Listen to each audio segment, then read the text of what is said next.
agradece pelo brilhante trabalho que vem fazendo juntamente com seus membros. A diretoria agradece o esforço de cada um nessa jornada.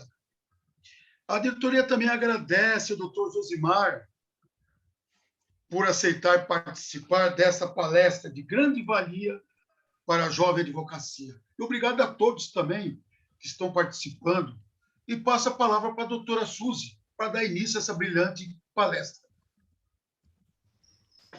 Boa noite, obrigada, doutor Vieira. Boa noite a todos.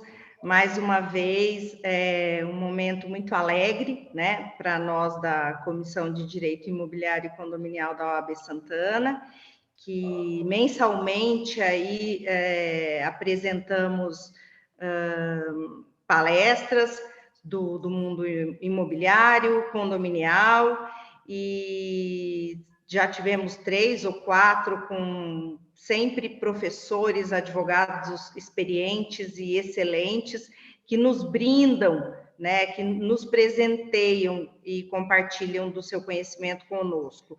Hoje nós temos o Dr. Josimar, jovem, porém muito experiente, muito disciplinado.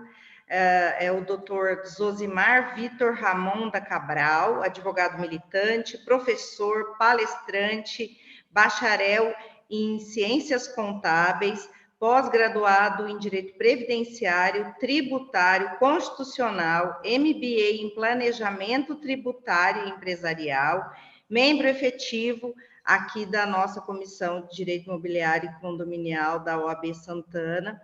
Então, pelo currículo dele, vocês já viram que a gente vai tratar com alguém que trabalha com muita propriedade, né? Vai nos falar com propriedade porque ele é militante, ele não fica ali no direito material, ele sabe do direito processual, ele sabe da rotina forense, e é uma pessoa, além de advogado brilhante, profissional brilhante, professor, palestrante, é uma pessoa também muito querida, meu amigo. E não vou ficar aqui também falando muito, porque eu creio que vocês queiram ouvi-lo, né, com muita ansiedade. Afinal de contas, ele vai falar de um tema aí que nos é muito caro e importante. A ação de execução condominial perfeita, e que, obviamente, é cabível para outras ações de execução também, de título extrajudicial, não apenas de cota condominial. Doutor Josimar, seja muito bem-vindo. A palavra está contigo, boa palestra, estamos aqui ansiosos sedentos pelos seus conhecimentos. Muito boa noite.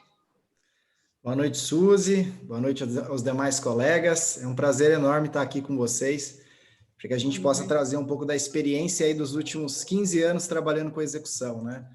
E é um breve complemento do currículo, já desde 2007 trabalhando com execução, acabei percorrendo o Brasil todo, aí, todos os tribunais, basicamente, aprendendo todo momento, e a gente nunca pode parar de aprender, né? Tá aparecendo aí, Suzy, a apresentação? Então, vamos lá. Hoje a gente tem escutado bastante aí a petição inicial perfeita, a contestação perfeita, a execução de alimentos perfeita e assim por fora, né? E, óbvio, quando a gente vai tratar da execução condominial perfeita, eu acho que o objetivo maior é a gente trazer o crédito para o condomínio, né? Independentemente de que caminhos que a gente vai percorrer, a gente precisa chegar lá no final, que é a satisfação da execução. E quando a gente está falando de execução, a gente está falando de inadimplência. E antes de a gente entrar no tema execução propriamente dito, eu gostaria só de fazer uma pincelada quando a gente fala de cobrança, né? Deixa só isso. Porque hoje, quando a gente recebe aí um condomínio, uma associação, um loteamento, mas especificamente um condomínio, não é raro o pessoal da cobrança do escritório ser abordado pelo morador com o seguinte questionamento: ninguém nunca me ligou, eu não recebi nenhuma carta, nenhum e-mail, e assim sucessivamente. Então, a gente fala que hoje o mercado e os nossos clientes, eles precisam de uma cobrança ativa. Uma cobrança que faça o contato por telefone, que faça o contato por e-mail, que faça o contato da melhor maneira para o cliente, né? Mutirões de atendimento, né? Hoje a gente tem uma dificuldade, se a gente falar de São Paulo, deslocamento, então a gente precisa fazer esse contato propriamente dito com o cliente, isso tanto na parte condominial quanto nas demais áreas, né? Além disso, a gente está tratando com situações delicadas, né? Muitas vezes da moradia da família, na qual o síndico já existe uma oposição lá dentro, e ele precisa, de certa forma, tomar muito cuidado na forma de fazer essa abordagem, né? Tanto que eu coloco aí que tem que ser uma abordagem respeitosa, uma abordagem educada, no sentido de não levar outros problemas para o condomínio. A gente já tem os problemas de convivência do dia a dia, e aí a gente precisaria ter essa cobrança ativa, respeitada aí o mínimo possível de educação, dentro do tom de voz e assim sucessivamente. E aí a gente tem lá, dentro dos tipos de cobrança, 3 grandes ações, hoje a gente vai tratar especificamente de uma delas, mas que seria a ação de cobrança, a ação monitória e a ação de execução propriamente dita. Então, nessa primeira parte a gente precisa ter uma cobrança ativa, a gente precisa ter o contato com o morador, entender o que aconteceu naquela unidade, né? A gente tem lá pela doutrina, até trouxe para vocês aqui, no segundo ponto, que ela traz 4 modalidades, né? O mal pagador, o que eventualmente atrasou uma parcela ou outra, o ocasional, que sempre atrasa, mas paga dentro de uma regularidade, e o morador inadimplente, o negligente, né? Aquele que atrasa por uma estratégia financeira, por uma situação XYZ que a gente tem dentro da doutrina. Então, essa primeira etapa, Suzy, gostaria de a gente falar um pouco da cobrança, mas enfatizar o que está em amarelo aí para vocês, que é a cobrança ativa, é o contato com o morador e, acima de tudo, prestando um bom serviço para os síndicos, as administradoras, que são os nossos clientes. Posso seguir? Tá. Segundo ponto, isso eu aprendi advogando para banco e aplico isso diariamente no escritório, que é a questão da régua de cobrança. Cada cliente, cada condomínio, ele tem uma especificidade, né? Então, tem alguns condomínios que tem um caixa que consiga segurar um período de 90 dias, outros condomínios 30 dias e assim sucessivamente. O que a gente recomenda aí como uma régua de cobrança? É uma padronização do trabalho que vai ser feito. Ou seja, o morador até 30 dias ele não vai ser acionado, eu vou fazer uma cobrança passiva. A partir de 30 dias, a administradora ou o próprio síndico vai acionar esse morador para tentar entender o que está acontecendo, e num determinado momento esse morador vai ser transferido aí para uma assessoria jurídica que preste o serviço para o condomínio. Então, precisa padronizar, porque hoje a gente se depara com diversos acordos, hora com 30 dias, hora com 60, alguns moradores são cobrados com uma ênfase um pouco maior, outros nem tanto, e a gente precisa tirar essa questão da pessoalidade, né? Precisa ter uma estratégia para se recuperar esse crédito. O que o mercado tem aí como regra, né? Não significa que isso é absoluto, que a partir de 60 dias precisaria aí ter algumas atitudes para o ajuizamento da ação. Lembrando que tem toda uma parte burocrática entre levantamento de matrícula, recolhimento de custas, distribuição da inicial e assim sucessivamente. Então, a gente recomenda que os condomínios tenham uma regra de cobrança para que se tenha uma padronização dentro daquela coletividade. E você acha importante que essa régua de cobrança, esse procedimento, seja aprovado em assembleia? Inclusive para que o devedor, que obviamente não vai participar dessa assembleia por vedação legal, ele já fique atento com a forma como aquele condomínio vai agir para a busca do seu crédito, em busca do seu crédito? A gente sempre recomenda ter essa padronização, Suzy, até para que o síndico não seja demandado a todo momento, né? Hoje, a gente sabe a complexidade que é gerir um condomínio, e agora, se cada morador quiser ir lá, contar a história, tentar justificar o motivo da inadimplência, ele vai ter que ficar atendendo individualmente cada um e ele não vai conseguir exaurir. Então, eventualmente, sendo aprovado em assembleia, todo mundo sabe a regra do jogo, e essa regra tem que ser aplicada. Inclusive, ele eventualmente poderá ser acionado caso não aplique essa regra, eventualmente que seja aprovada aí pela coletividade. Perfeito. É bem lembrado, né, que é um dever do síndico, dentre alguns ou vários outros, cobrar o inadimplente. Está previsto no artigo 1348, num dos incisos lá, creio que o 8º, salvo engano. Então, o síndico ele tem que cobrar, e cobrar a todos, né? Porque a gente tem síndicos aí, né, Zosi, que cobram aqueles que eles não gostam muito, né? O amigo, ele deixa sempre para depois. Então, essa régua de cobrança é muito importante para padronizar e para as pessoas saberem que todos terão tratamento isonômico, né? Perfeito, Suzy. E aí, já entrando dentro do tema propriamente dito, né? Eu sempre trago essa fase pré-processual, só não confundir lá com o que a gente tem hoje do Sejusc, mas eu acho que assim, o condomínio ele tem tanta arma na sua mão, que é a questão do cadastro dos moradores, e aí eu coloquei uma segunda situação, que é o cadastro dos veículos. Então, vamos imaginar um cenário, o morador X está devendo lá 2, 3, 4, 5 cotas condominiais, e eu vou ingressar com uma ação judicial, né? Para ingressar com ação judicial, o CPC, a gente precisa da qualificação e principalmente do endereço do devedor, né, do executado, no caso, para que a gente possa fazer a citação. Não são raras as vezes que aquela unidade está alocada e ele não mora no condomínio. E muitas vezes em comarcas distintas à do referido imóvel. Então, a gente precisa ter esse cadastro ativo para que a gente possa efetivamente fazer a citação, né, positiva do devedor, né? E o segundo ponto que eu acho importante é que a gente tem hoje dentro de todos os condomínios um cadastro de veículos por inúmeros fatores. E se eu sei que o João ele tem um veículo W, eu já posso na inicial indicar aquele veículo a penhora para que efetivamente eu possa ter uma celeridade e uma liquidez mais rápida. Então, esse segundo ponto que eu chamo de pré-processual que a gente trabalha no escritório é a gente levantar os dados que o próprio condomínio já tem para que a gente possa usar esses dados a nosso favor, tanto na parte da citação, e a gente vai ver se vale a pena ter uma citação positiva ou negativa, tem situações estratégicas que até uma citação negativa, no meu modo de pensar, teria o lado positivo, e principalmente a questão do veículo, para que eu não tenha que me utilizar aí do Renajude, que muitas vezes eu não vou conseguir no início do processo, eu posso pegar esse cadastro de veículos que já existe dentro do condomínio, fazer uma análise se ele efetivamente tem a propriedade daquele veículo ou não. A gente não vai discutir a questão da posse, da tradição, mas eu já posso indicar na petição inicial, falando, olha, eu quero que cite o João, e caso o João não efetue o pagamento, que se bloqueie o veículo W, que é de propriedade dele. Isso, na prática, acaba tendo muito valor, porque o devedor, ora, sabendo da morosidade ou da dificuldade que a gente pode ter para se ter um leilão judicial da referida unidade, ele já se vê iminente de ter o veículo bloqueado aí, logo na distribuição da petição inicial. E aí fiz uma ressalva, né? Tema, só para concluir, Suzy, que a gente precisa sempre se atentar hoje que a Lei Geral de Proteção de Dados, né? Que agosto chegou, né? E aí isso pode ter algumas penalidades aí, apesar de especificamente eu defender que não se aplicaria para condomínio.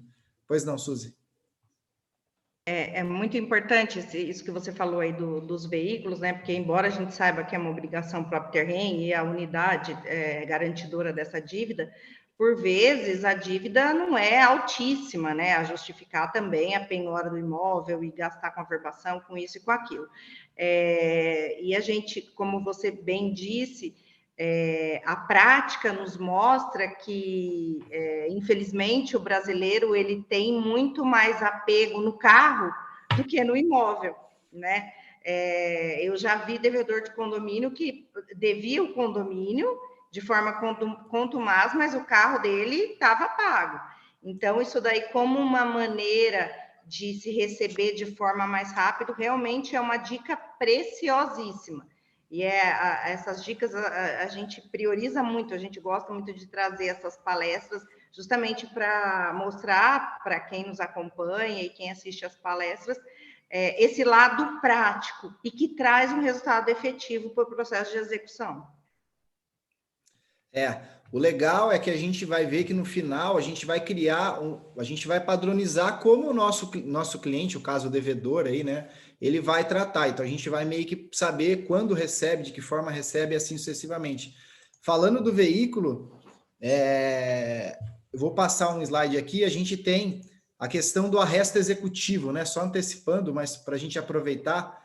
Então, quando a gente ingressa com uma ação judicial, né, a gente pega lá os documentos aptos para a propositura da ação, né, título executivo lá, a gente vai ver daqui a pouco, ingresso com a ação judicial, a gente pode, aí com base no artigo 828 do CPC, pedir já que seja travado os veículos e imóveis que eventualmente esse devedor possua, né? Como que é feito o do imóvel? A gente raramente utiliza isso no escritório por causa da questão do custo, o deslocamento, muitas vezes, do advogado ou do nosso profissional, mas a parte do Detran a gente utiliza e tem dado muito certo, né?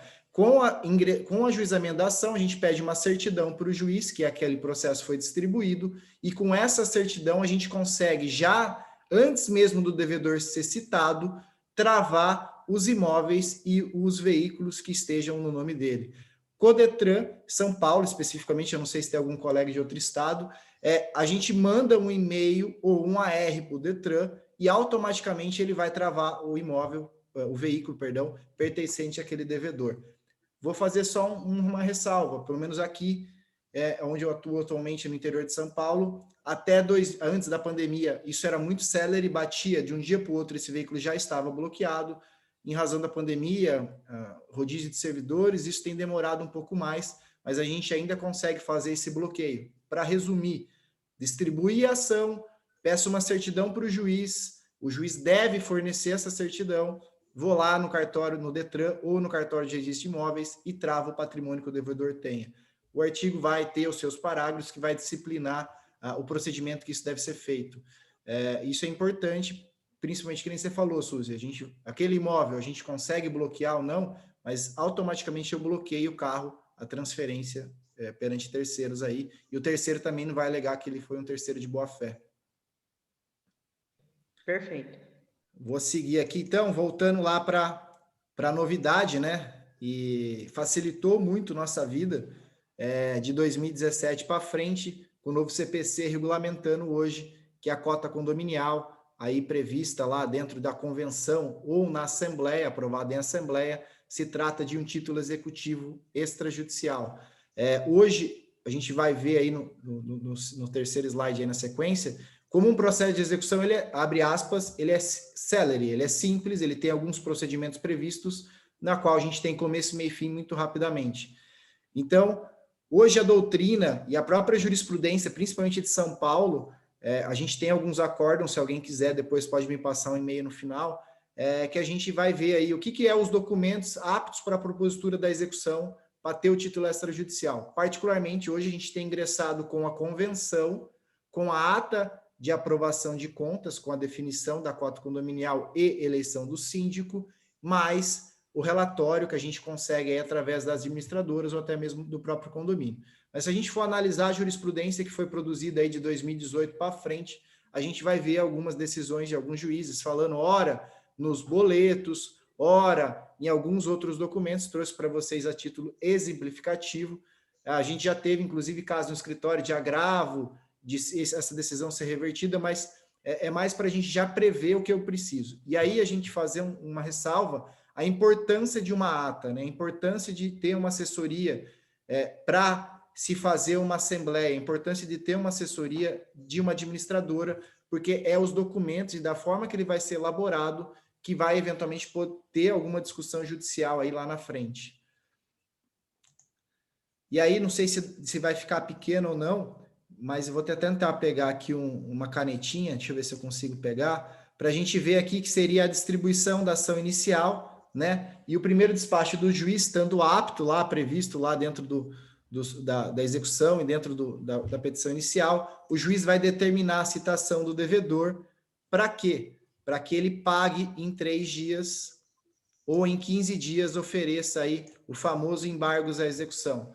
O que é importante a gente ressaltar, né? Diferente lá do tributário, diferente do trabalhista, o embargos à execução no cível, ele não depende da garantia do juízo e também, em regra, não tem o efeito suspensivo. O que isso significa na prática? Que o processo de execução 1 aqui, ele vai prosseguir independentemente do embargos à execução, que é uma ação autônoma, que depende de recolhimento de custas, e inclusive pode ter condenação em honorários sucumbenciais.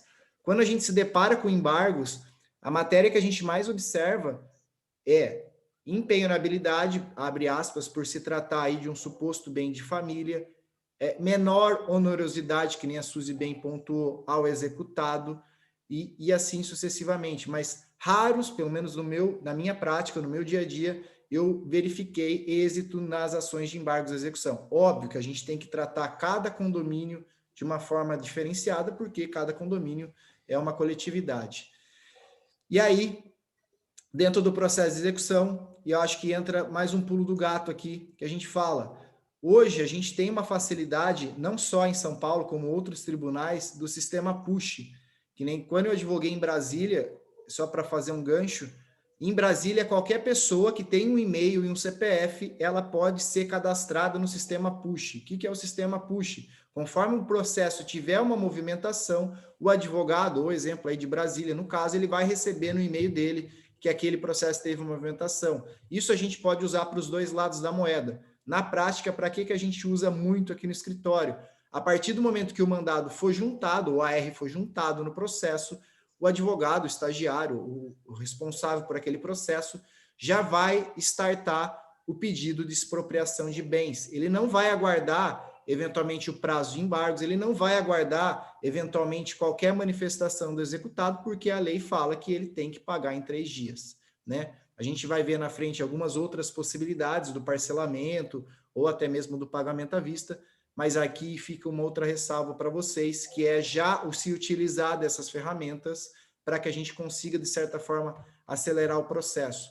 Outro ponto que eu acho importante passar, eventualmente, do nosso dia a dia, é que, havendo ou não movimentação naquele processo, pelo menos uma vez por mês, o responsável por aquela pasta, ele vai entrar no processo, como a gente fazia antigamente das diligências em loco, e ou vai peticionar pedindo o prosseguimento do feito, ou vai mandar um e-mail hoje, nesse período de pandemia que tem dado muito certo para a vara, ou eventualmente vai fazer uma diligência no cartório para que se consiga obter ou a expedição do mandado de citação, ou eventualmente até a juntada do AR, porque muitas vezes esse AR ele tem ficado parado lá, o estagiário fazia a digitalização, hoje, até onde eu pude apurar, existe um convênio aí do Tribunal de Justiça que esse AR ele sobe automaticamente, mas a gente pode fazer esse trabalho de campo para a gente poder acelerar essa primeira etapa ou segunda etapa do processo. E aí, só para finalizar esse fluxograma, a gente vai ver nos próximos slides os bloqueios que eventualmente pode ocorrer, a alienação desse imóvel ou desse veículo sucessivamente, e aí a gente chega na satisfação da execução. Mesma hipótese aqui do lado, que seria efetuar o pagamento ou o parcelamento. Eu vou seguir aqui então, Suzy. Você quer? Deixa eu só ver como é que... Tá dando... Acho que alguém está com o microfone aberto. Deixa eu ver aqui agora, que eu já agora fecho. eu rabisquei tudo e não sei apagar. Espera aí.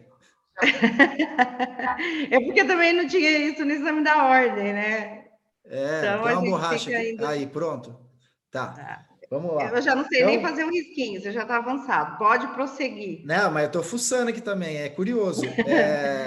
Vamos lá. Então, assim, só para voltar e fazer um raporte rapidamente. Para entrar com a ação de execução, preciso de 2 documentos: título executivo e planilha de débitos. Ingressei com a ação de execução, o juiz vai determinar a citação do devedor, estando preenchido lá os requisitos. E agora uma outra novidade do CPC, que antigamente, até o CPC antigo, a citação, a regra em execução que ela era por oficial, e hoje, pelo CPC novo, a regra é que ela é feita por correio. Apesar disso, a gente se depara aí nas comarcas que a gente atua, com muitos juízes ainda fundamentando que a citação deveria ser feita por oficial de justiça, por muitas vezes o devedor residir no próprio endereço do credor, e aí vai ter que analisar cada caso concreto, se vale a pena agravar, se vale a pena recolher, se vale a pena entrar com embargo de declaração e assim sucessivamente.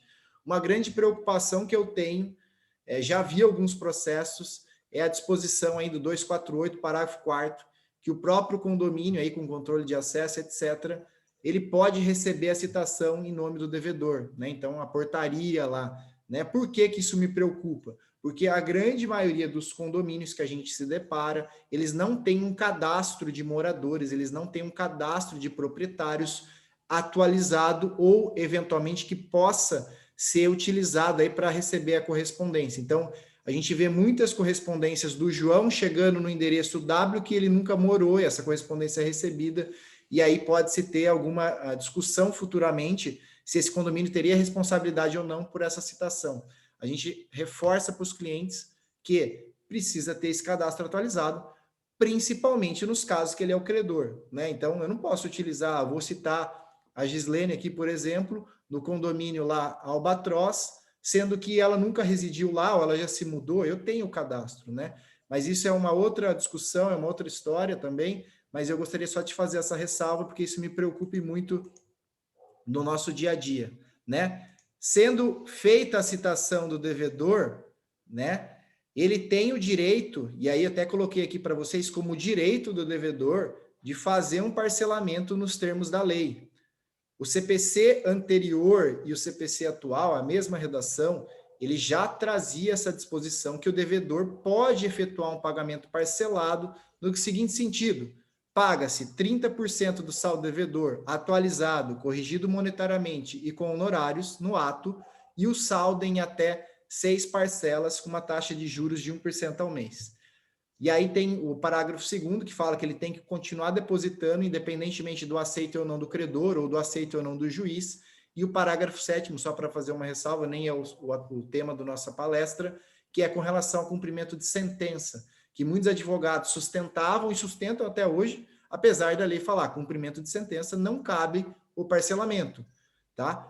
O que a gente vê no dia a dia? Primeiro, o advogado ou o cliente fazer o depósito em valor inferior aos 30%, ou não corrigir, ou não colocar honorários, ou sequer colocar os juros de 1% ao mês. Aí vai depender de cada cliente. Minha posição, como a gente está falando de um dinheiro, de uma coletividade, não poderia haver a renúncia de receita. Portanto, qualquer depósito fora dos termos da lei, o condomínio, o advogado e o síndico têm a obrigação de recusar aquele parcelamento e prosseguir com a diferença do saldo devedor. Então, essa é uma das hipóteses que o devedor tem lá, além do embargos, para poder se defender. Outra situação que eu não coloquei para vocês, mas aí óbvio que é pela lógica, que ele pode fazer o pagamento à vista, e aí o CPC também traz para ele uma facilidade, ou uma benesse, no seguinte sentido, que ele pagaria 5% dos honorários advocatícios. Também não é raro ver, apesar de ter visto muito pouco, esses depósitos efetuados sem os honorários, ou eventualmente num valor inferior, ou até mesmo fora do prazo. Aí vai depender de cada profissional aceitar ou não, porque a gente está tratando aí de honorários sucumbenciais. Quer fazer alguma colocação, Suzy? Senão, vou seguir. Não, pode seguir. Tá, esse é um assunto que já, para mim, já está pacificado, mas infelizmente não são raras as vezes que a gente pega um despacho ou outro perdido, né? A disposição aí no 323, previsto lá na parte de conhecimento do CPC, que fala que as obrigações de prestações sucessivas, elas serão consideradas incluídas no pedido. Exemplo, o João deve as parcelas de janeiro a julho do condomínio, estou ingressando no caixão judicial hoje, e vai vencer agosto, setembro, outubro e assim sucessivamente. A disposição do código é clara, a jurisprudência é clara, inclusive do STJ, que isso vai ser incluído nas demais parcelas, apesar de hora ou outra a gente pegar alguns despachos aí no sentido contrário, até uma parte da doutrina ainda até hoje defendendo em sentido contrário, que estaria, não incidiria aí as parcelas vincendas com relação ao ajuizamento da execução. Nessa questão só para fazer uma inclusão, tem súmula, inclusive, do Tribunal de Justiça aqui de São Paulo, a 13, né, lá de 2015, dizendo que elas já estavam incluídas na forma do CPC antigo, do artigo 290. Então, fica dando murro em ponta de faca um juiz não deferir isso. Até porque acaba sendo mais trabalho para eles, né? Porque se ele continua devedor, você vai ajuizar outra ação e vai ajuizar outra ação, e é um acúmulo de trabalho, acúmulo de despesas, porque o condomínio vai ter mais despesas e, em contrapartida, o devedor vai ter mais o que pagar com custas, ao invés de pagar uma vez só, por exemplo. Mas tem a súmula 13 aí para constar. Acaba onerando para todos, né? Para o judiciário, para o devedor. Né? Quando a gente não vê, né? Duas questões, né? A questão de emenda de valor de inicial também. A doutora Suzy, esse tempo, passou um caso para nós no grupo lá que a gente tem de estudos. de emenda inicial para projetar as 12 parcelas e fazer recolhimento.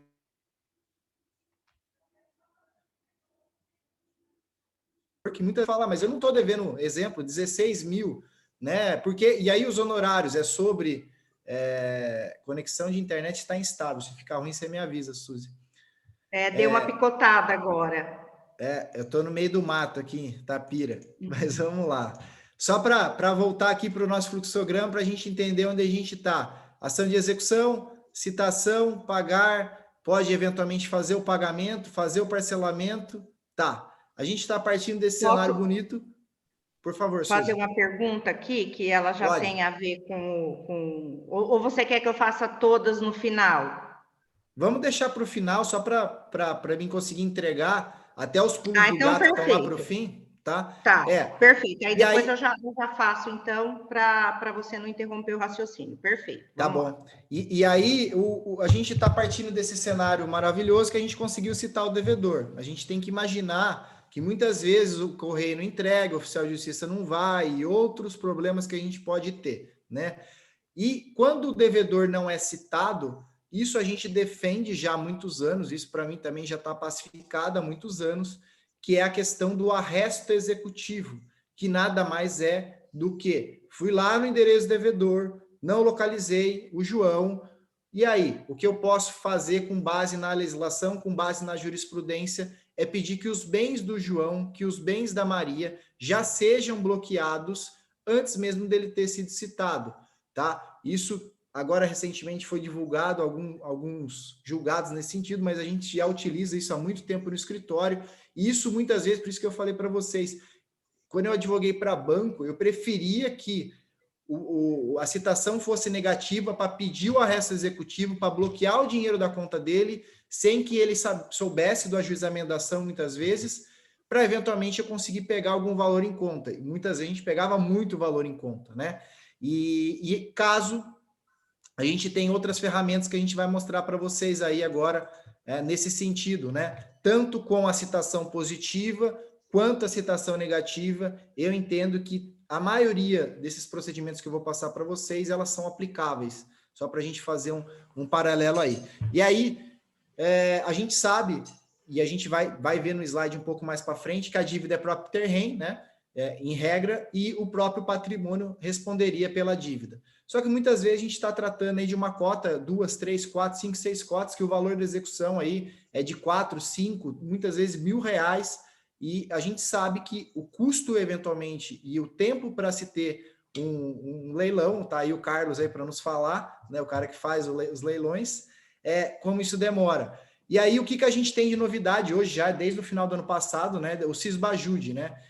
Particularmente, ele substitui o Bacenjude, ele traz situações que são melhores, traz situações, abre aspas, que são piores, mas é um sistema novo. Nem todas as comarcas ainda implementaram isso, nem todas as comarcas ainda estão sabendo de se utilizar do Cisbajude, mas o que ele traz de benefício, né? Eu tive a sorte, não sei se eu posso chamar assim, de um processo ser bloqueado a conta do Itaú, né? Alguém errou na hora de digitar o CNPJ e foi bloqueado lá, ao invés do CNPJ do devedor, foi bloqueado o CNPJ do Itaú. Eu tive a oportunidade de ver um leque de informações que vem lá, mas o Cisbajude, o que ele traz de novidades, além do bloqueio da conta? Ele traz a possibilidade de se obtenção de extratos do devedor para saber para onde esse dinheiro eventualmente está sendo transferido ou não. Ele traz a possibilidade de você obter extratos do cartão de crédito para saber efetivamente aonde esse devedor está gastando dinheiro e principalmente o que a gente tem aí, a teimosinha, né? O que é a teimosinha? Que vai lá, pega-se o dinheiro e fica por um período aí, 30, 60 dias. Isso existia lá atrás. Depois veio um negócio que eu chamo no escritório de pinça, pega o que tem no dia e sai, e depois efetivamente está voltando essa situação de ficar por um período bloqueado, tá? Renajude, a gente falou já que tem a possibilidade do próprio condomínio ter as informações do veículo do devedor, ou existem alguns sistemas, ou o próprio Detran teria a obrigação de fornecer os dados do veículo do devedor. Tá? Quando a gente está falando da mesma forma que o imóvel, a gente tem a questão dos veículos, se trata de uma informação pública na qual qualquer pessoa poderia eventualmente se dirigir até o Detran para se obter essas informações. Do que eu tenho de colegas que advogam no Mato Grosso do Sul, isso é muito tranquilo, você vai no Detran com o CPF da Suzy, o próprio Detran vai te fornecer, olha, a Suzy tem um carro X, um carro W, e assim sucessivamente. Então, dentro do rol preferencial de execução do CPC, a gente vai seguindo aí em frente.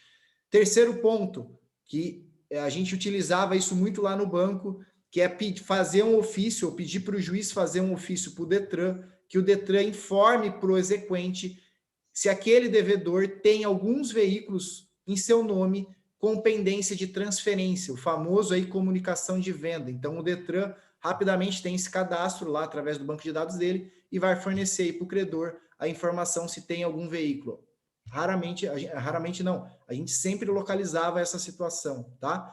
Quarta hipótese, imóveis, né? Hoje a gente tem a Arisp, também um sistema sensacional que tem expandido, mas assim, no dia a dia da prática, inclusive nas aulas, poucos advogados a gente fala, né? Olha, Arisp, você pode consultar a matrícula do seu escritório sem se deslocar, você pode fazer uma pesquisa prévia de bens, você pode fazer vários tipos de pesquisas lá pelo Arisp, mas a gente não acaba vendo que o profissional acaba não se utilizando, muitas vezes, hoje a gente se deslocando até um cartório de imóveis para obtenção de uma matrícula, e aí eu trouxe para vocês outros dois, eu não sei pronunciar, brinco, eu sou bicho do mato aqui do interior, né, que é o SRE e o Senseg, né, que dá para usar, inclusive, para outras funcionalidades, como certidão de óbito, certidão de nascimento, e assim sucessivamente, mas especificamente para a gente fazer a pesquisa aí de imóveis.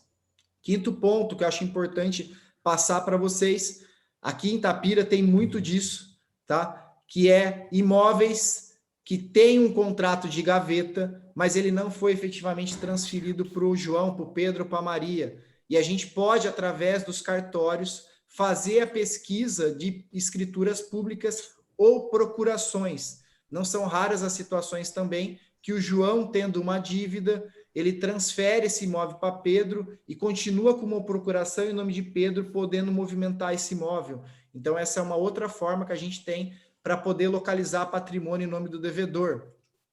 Sexta hipótese, né, muito utilizada, que é a pesquisa aí de créditos em outros processos, né, a famosa penhora no rosto dos autos, também basta hoje com os sistemas que a gente tem, ou até mesmo pelo Google, a gente jogar o nome do devedor para poder fazer análise, existem processos no qual ele é credor e assim sucessivamente. Sétima hipótese, inventário, né? Não sei se algum colega tem o hábito de fazer isso, mas pelo banco, principalmente, a gente abria muito inventário em nome do devedor, como credor daquela pessoa com interesse, né? Uma petiçãozinha de uma folha, na qual eu falo, eu sou credor do João, o pai do João, a mãe do João, algum familiar do João faleceu, abro o inventário, e uma vez aberto o inventário, como esse processo é de interesse da coletividade, ele não vai poder ser encerrado. Isso é um problema para o devedor, muitas vezes, ou para o demais grupo familiar. Penúltima hipótese aí desse slide, penhora de aluguéis. Mais uma vez, o condomínio tem acesso a, muitas vezes, o contrato de locação, muitas vezes tem a informação daquele que aquele imóvel está alugado e ele teria, abre aspas, uma facilidade eventualmente para poder receber esses valores. E aí fiz uma última ressalva nesse primeiro bate-bola de possibilidade de execução, que é a famosa penhora de maquininhas, né? Também não foram raras as vezes lá que, como advogado do banco, a gente se dirigiu até a empresa W, vamos comprar aí uma Coca-Cola, vamos comprar um calçado, para saber em qual CNPJ está saindo a maquininha daquele estabelecimento, para eventualmente pedir uma penhora, né? Trabalhei aí dentro de um shopping center, de qual muitos devedores eram do nosso cliente, do banco na época, e a gente se dirigia até essas lojas, muitas vezes para consumo mesmo, e com aquele cartãozinho lá que sai, o canhoto, a gente conseguia fazer a penhora da maquininha vinculada a outro CNPJ e assim sucessivamente. Quer fazer algum ponto, Suzy? Se não... O que eu quis passar para vocês... Pode prosseguir. Tá, quando a gente pega o rol preferencial lá do CPC, que fala em dinheiro, em veículos e assim sucessivamente, ele tem um grau de liquidez por trás, né? Óbvio que, como está aqui no slide para vocês, e acredito, do conhecimento de todos, atuante ou não da área, que o próprio imóvel gerador da dívida, ele vai responder pela dívida propriamente dita. Então, por que vocês me... Ô, Zosimar, por que você vai tentar bloquear a conta, tentar bloquear carro, se dirigir até cartório, buscar procuração? Porque muitas vezes essa diligência, que nem eu falei para vocês, a gente faz dentro do próprio escritório, com um único comando, e eventualmente a gente tem um saldo devedor não tão alto, que vai eventualmente ter essa questão de levar um imóvel a leilão. Mas, por disposição tanto do Código Civil quanto da lei de bem de família, pelas dívidas ser do próprio bem, ela vai poder ser, o próprio imóvel ele vai poder ser penhorado e levado a leilão para que se satisfaça aí a execução dentro daquele princípio da satisfação da execução. E aí é importante a gente fazer uma ressalva que a gente tem muita situação hoje, cada vez mais, de imóveis que estão financiados, de imóveis do qual o banco é o credor fiduciário, né? Seja ele Caixa, Bradesco e assim sucessivamente. E aí a gente entra dentro de uma discussão jurídica se aquele imóvel propriamente dito, ele vai poder ser levado a leilão. E aí, como já o Carlos já me ajudou muito, a gente tem uma divisão, ora minoritária, falando que pode leiloar o imóvel, outra parte aí dos julgados falando que não, eu só poderia penhorar lá dentro do, acho que é inciso 8º do CPC, os direitos sobre o referido imóvel. Não é o assunto, mas isso gera muita discussão, como precificar, como mensurar, e quem compraria eventualmente um direito, né? Se a gente imaginar hoje uma taxa de crédito que despencou, se eu for comprar um imóvel financiado há 2, 3, 4 anos atrás, financeiramente não vale a pena, a não ser que eventualmente eu comprasse e fizesse aí uma substituição do credor excessivamente. Mas o que eu quero dizer? Que muitas vezes a gente vai se deparar com um imóvel financiado, da qual o condomínio não vai conseguir eventualmente ter um êxito rápido na venda desse imóvel, por isso a gente vai depender dessas situações anteriores que eu passei para vocês e de outras que eu vou apresentar nos próximos slides, tá? E aí não sei se a Suzy quer fazer um gancho. Não. Tá. Eu só comentaria o que eu comentei com você agora, que eu tenho tido muito êxito nas avaliações por oficial de justiça através de agravo, porque os juízes, não sei a razão, eles acham que fazer avaliação de um apartamento tem que ser feito por perito, que a gente consegue fazer captando média de mercado. Então, eu tenho tido muito êxito em agravo, porque a primeira instância, o pessoal ainda indefere bastante. Poucos deferem, mas... E acaba sendo muito bom, né, para o credor, porque o custo é bem menor e é bem mais rápido também. Então, é só mais uma dica. Tá, e trazendo também da prática, assim, isso de um colega, né, que estava conversando com ele hoje, ele é oficial de justiça federal, eu nem atuo na área federal, ele estava com um guindaste, Suzy, para fazer a avaliação, e aí aqueles guindastes enormes de construtora, só para dar um exemplo aí, entrar no imóvel, e aí quanto que vale, né? Não é um bem que a gente está acostumado a ver no dia a dia, a gente comprar no dia a dia, e para minha surpresa, até antes de entrar na live, ele avaliou aquele guindaste em R$1.700.000, salvo engano. E aí eu até brinquei com ele, falei, não, tudo bem, mas tem liquidez, né? E ele até comentou que em virtude do aquecimento da construção civil, muito provavelmente, apesar desse valor agregado ser muito alto, ser um bem muito específico, esse bem que ele avaliou hoje provavelmente será levado a leilão.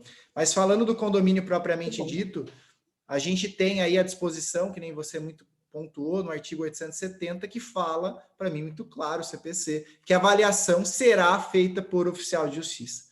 Mas não são raras as vezes que a gente pede e o juiz indefere, ou a gente pede e o próprio oficial de justiça fala que ele não teria condições para poder fazer aquela avaliação, alegando, de certa forma, que precisaria de conhecimento específico, especializado, e como eu acabei de dar um exemplo, né, de um guindaste, uma coisa que você não acha no Google, muitas vezes, esse profissional aí conseguiu fazer a avaliação.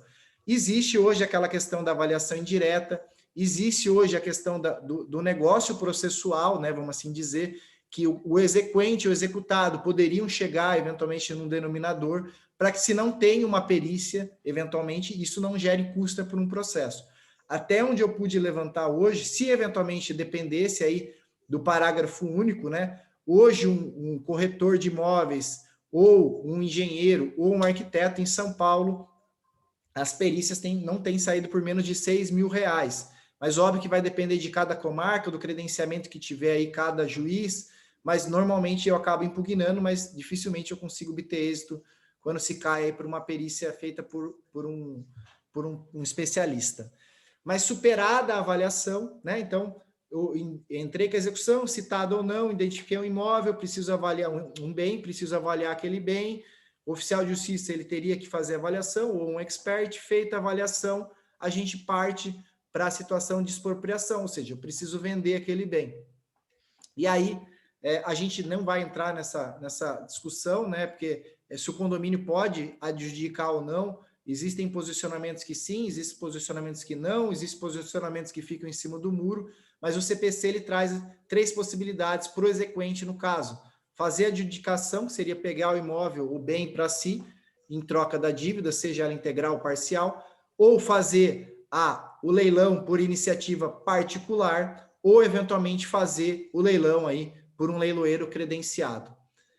Hoje a gente tem uma quantidade enorme de leiloeiros, é comum a advocacia indicar um leiloeiro que você já trabalhou e teve uma celeridade, teve uma confiança naquele leilão, mas também coloquei aí que o próprio credor e o CPC fala que ele pode fazer por iniciativa particular, né? Acho interessante até essa modalidade, mas no dia a dia a gente acaba não tendo muita visualização dessas situações. O que o CPC trouxe de novidade, já acompanhei alguns bens sendo arrematados nessa modalidade, tanto de valores pequenos quanto de valores, exemplo, de 14 milhões de reais, aí uma terra aqui no interior, que existe a possibilidade de fazer o parcelamento daquele leilão, né? Então, o CPC ele traz que sendo pago aí 25% no ato e o saldo em até 30 parcelas, eventualmente poderia ser deferido pelo juiz um parcelamento para a compra daquele referido bem. E aí a gente precisa fazer uma ressalva. Das situações que eu vi no dia a dia, o juiz, horas com valor até inferior de entrada, ora com parcelamento menor ou até mesmo maior, acabou deferindo, porque era de interesse da coletividade, interesse dos demais credores, já existiam outros leilões anteriores na qual aquele bem não foi arrematado, então o referido imóvel foi vendido de uma forma parcelada, tá? Para a gente seguir, e dentro do que a gente já falou lá no início, mais de uma vez, tanto na questão inicial que eu chamei para vocês de pré-processual, quanto na questão da citação, a gente precisa tomar muito cuidado do promissário comprador, do famoso contrato de gaveta, que quando o condomínio tem acesso a esse contrato, ele obrigatoriamente teria que ingressar com a ação em face aí do possuidor. O STJ ele teve algumas divergências no meu modo de pensar, mas hoje está pacífico que, se o condomínio tem conhecimento dessa transação, e como a Suzy bem falou, muitas vezes vai ter, porque vai se trocar a titularidade, vai se trocar o nome lá do proprietário no carnê no boleto do condomínio, automaticamente depois eu não posso alegar o desconhecimento. O que a gente vê no dia a dia é muitos condomínios que se perderam, né? Eu não sei, tá o João morando, mas eu não tenho documento, esse documento é um contrato de gaveta, se eu notificar o João também não entrega, estou aqui com uma dívida em face de quem eu ajuizo. O que nós fizemos foi bem sucedida na sua grande maioria, mas tivemos aí algumas improcedências, a gente ingressou em face de quem estava na matrícula do imóvel. Mas é um risco para o condomínio, é um risco para a coletividade, principalmente quando a gente tem um valor elevado. Se a gente está falando de 2, 3, 4 mil reais, uma sucumbência eventualmente em face desse valor, daria para se assumir o risco. Se a gente está falando, como eu já me deparei com 100 mil reais, a gente precisa pensar um pouco mais e tentar entender que aquela coletividade, primeiro, por que chegou nesse valor, né, dentro da regra de cobrança, e segundo, que a gente precisa tomar uma ação para ontem, né, porque muito provavelmente esse saldo está fazendo falta lá na conta do condomínio. Posso seguir, Suzy? A gente já está indo praticamente para o final para depois a gente só fazer um raporte. E trouxe para vocês também, a título de exemplo, a questão da prescrição, mas com intuito maior, né? Isso também, na meu modo de pensar, a partir do Código Civil atual, são 5 anos, não se discute, é o que a gente tem hoje na grande 99% dos nossos clientes, até porque se fosse voltar ao código já estaria prescrito, mas não é raro, às vezes, também, da gente ir atender um condomínio e ver lá no balancete, ver lá nas contas, alguns valores que estão prescritos. E não são raras, às vezes, também, que o síndico ou o corpo diretivo nos questiona o que pode ser feito com esse crédito. Se tratando de uma dívida cível, eu não posso ingressar com a ação em virtude da prescrição, que é a perda do direito de ação.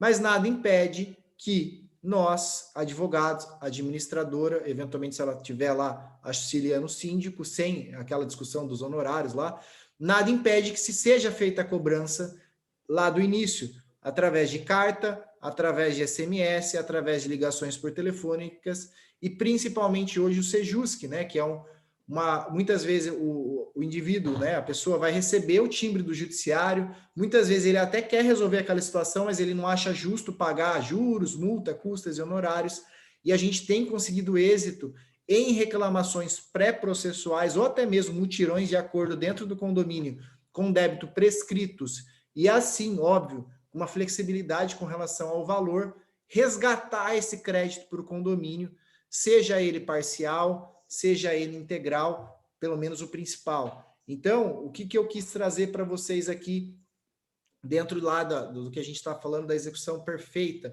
que por mais que o crédito esteja prescrito, eu ainda tenho ferramentas que eu posso utilizar para eventualmente cobrar esse crédito, tanto no condomínio, como a Suzy bem pontuou, quanto eventualmente se eu tiver um cheque de um credor, e assim sucessivamente.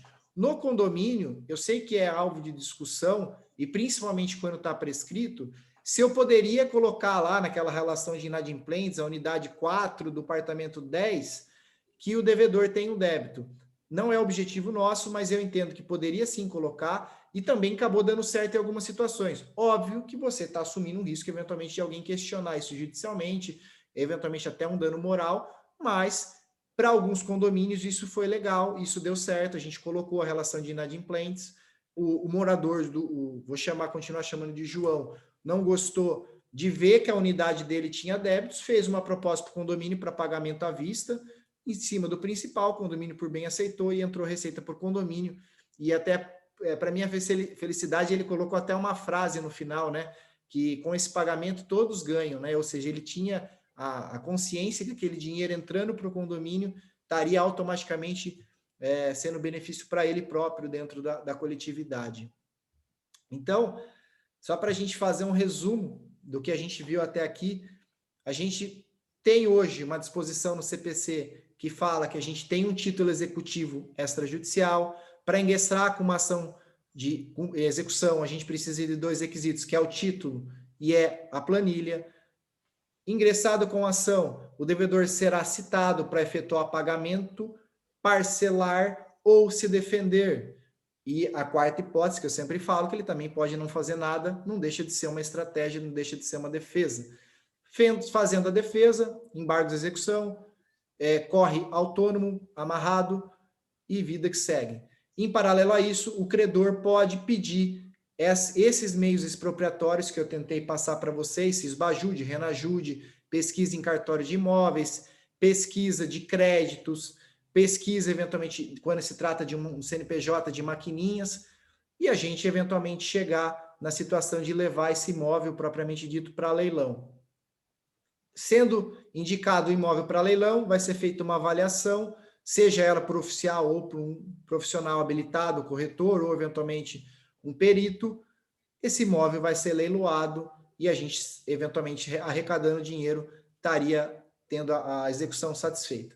Só que não é tão simples na prática, porque a gente pode ter alguns problemas nesse caminho.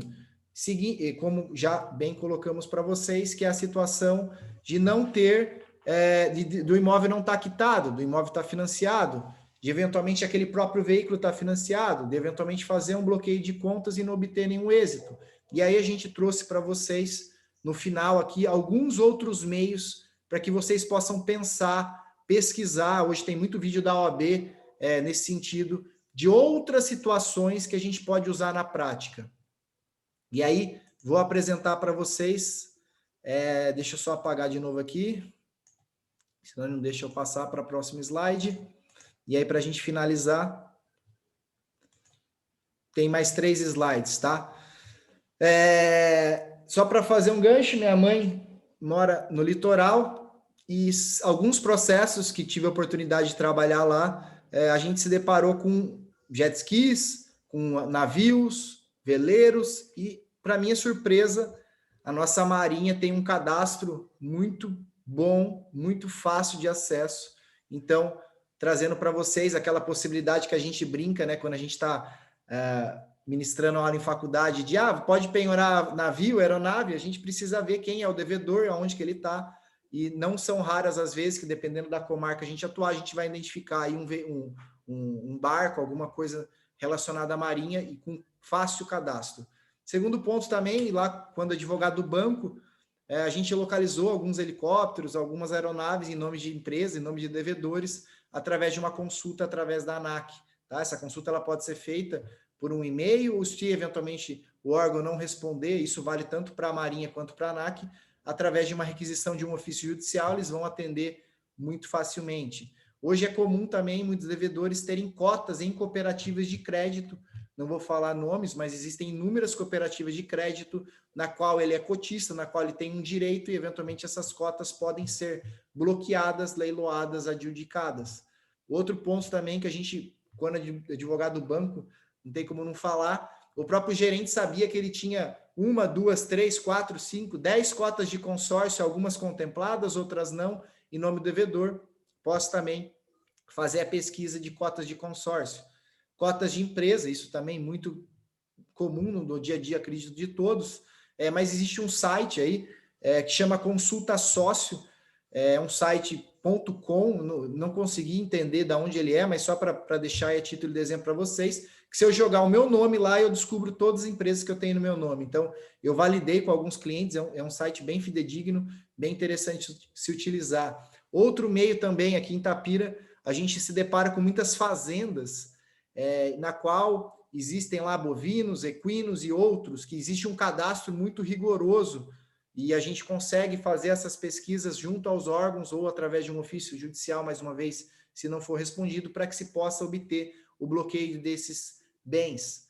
Direitos reais, bens na residência, né? A gente já teve no escritório situações de bloqueio, são raros, mas tem aquela questão de expor o devedor, muitas vezes tem lá sim alguma coisa de valor que eventualmente possa ser adjudicado, penhorado, e aí, aqui a doutrina fala também, coloquei aí como uma última hipótese, animais de estimação. Então, o que eu estou querendo passar para vocês, assim, a gente precisa sair, e aí vocês vão ver que tem mais um slide referente a isso, sair do arroz com feijão, que eu falo aqui no escritório.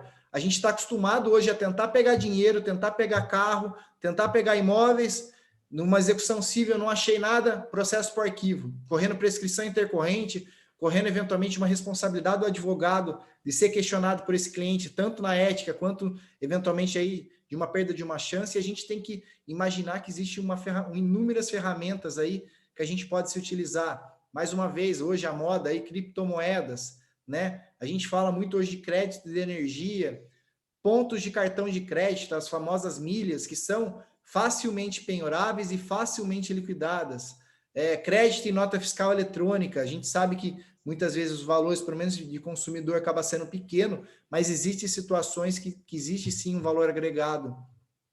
E aí, um outro pulo do gato também, óbvio que quando a gente está tratando da cota condominial, muitas vezes a gente já vai ter essa informação que se ele é casado ou não, muitas vezes a cônjuge ou o marido já vai estar incluído lá no polo ativo da nossa petição inicial, mas nada impede de que a gente faça a pesquisa se ele é casado ou se tem união estável. Existe a possibilidade também de se ingressar com uma ação autônoma, uma ação de conhecimento, de reconhecimento de união estável, para que eventualmente eu consiga trazer a cônjuge, seja na minha ação, ou até para minha surpresa, vi um julgado da STJ essa semana que foi deferida, autorizado, né, 100% de bloqueio da conta, do valor que tivesse na conta da cônjuge, né, já quebrando um pouco daquela questão, inclusive da minha ação, então outras ferramentas para vocês. E aí, por fim, outros também que é muito conhecido, tanto na trabalhista, etc., penhora de faturamento, desconsideração da personalidade jurídica. Só fazer um gancho na penhora de faturamento, a Suzy até comentou da minha graduação, mas eu tranquei, Suzy, falta um semestre de contabilidade, a USP me mandou embora, fui jubilado, então eu preciso terminar numa outra faculdade aí o curso de contábeis. Mas a penhora de faturamento, a gente precisa tomar cuidado na hora de pedir, na hora de fazer, porque a gente tem vezes que a gente está penhorando bucha, e tem que ver como que o magistrado vai conduzir aquilo, porque ele não está acostumado. O perito muitas vezes não sabe também, que nem me deparei com um caso essa semana que apresentaram um balanço totalmente forçado nos autos, sem o que a gente chama de valuation, né? Quanto que essa empresa vale no tempo, qual que é a perspectiva de crescimento ou não dessa empresa. Então, a gente se depara no dia a dia com muita situação forçada, né? Então, só fazer essa ressalva. Então, o que a gente quis passar para vocês nesses 2 slides? Que não existe só o Bacenjude, Renajude e Infojude que a gente está acostumado, né? E aí, o CPC trouxe com maestria as medidas atípicas do CPC. E quando a gente pega na prática, principalmente lá na área de família, que tem o pessoal que gosta de advogar aqui, eu estou correndo disso aí, o pessoal já pede Bacenjude, Renajude e Infojude, vai lá e pede para o juiz o bloqueio da CNH, pede o bloqueio do passaporte, e assim sucessivamente.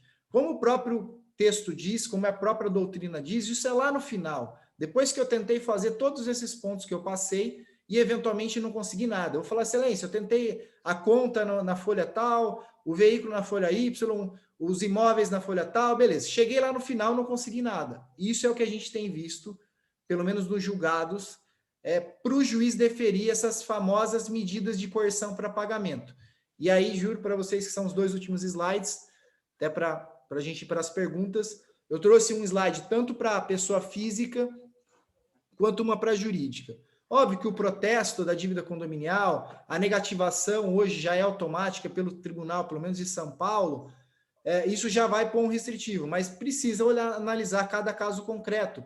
Já me deparei com situações que não foi negativado o CPF do João. Por quê? Porque na hora de fazer o cadastro lá, hoje isso cabe nosso encargo, não cadastraram da forma correta ou falaram não possui CNPJ, não possui CPF e eventualmente o sistema não conseguiu cruzar. Então nada impede da gente analisar, pegar um restritivo de crédito, entender se esse devedor possui um protesto, possui uma negativação e eventualmente fazê-lo lá já no processo em andamento. Os famosos aí que a gente tem visto os pedidos, né? Bloqueio de CNH, bloqueio de passaporte, bloqueio de cartão de crédito.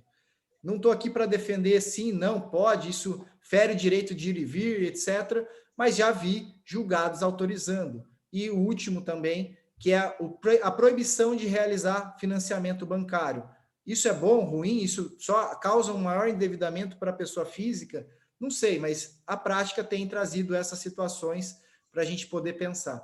Com relação à pessoa física, mesma história, protesto, negativação, eventualmente proibição de circulação de veículo, que a gente já teria eventualmente até no próprio Renajude, proibição de contratação com entidades públicas, que automaticamente acredito que ele teria uma dificuldade em entrar no processo licitatório ou outros, mas a gente vê também juízes autorizando. E por último, um julgado que eu vi, eu acho que isso é absurdo, mas está aí, foi pedido, foi autorizado, que seria eventualmente a proibição daquela PJ fazer uma contratação.